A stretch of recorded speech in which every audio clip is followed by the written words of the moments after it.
వర్షాకాలం వచ్చిందంటే చల్లని గాలి, తడి భూమితో ప్రకృతి చాలా అందంగా కనిపిస్తూ ఉంటుంది. వాటితో పాటు ఎక్కడ చూసినా వానపాములు కనిపిస్తాయి. అసలు వర్షం పడగానే ఒక్కసారిగా ఈ వానపాములు ఎక్కడి నుంచి వస్తాయి? అవి భూమి కింద దాక్కుని వర్షం కోసం ఎదురు చూస్తాయా?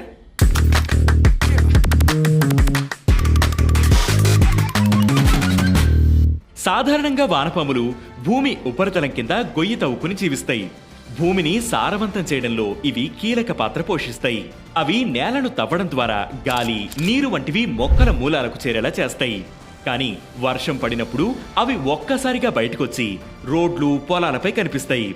వర్షం పడినప్పుడు వానపాములు బయటికి రావడానికి ప్రధాన కారణం వాటి life style and body structure. వానపాములు శ్వాస తీసుకోవడానికి చర్మాన్ని ఉపయోగిస్తాయి. దానిని క్యూటానియస్ రెస్పిరేషన్ అంటారు. ఇందుకోసం చర్మం ఎల్లప్పుడూ తడిగా ఉండాలి. ఎందుకంటే ఆక్సిజన్ తడి చర్మం గుండా మాత్రమే వాటి శరీరంలోకి ప్రవేశిస్తుంది.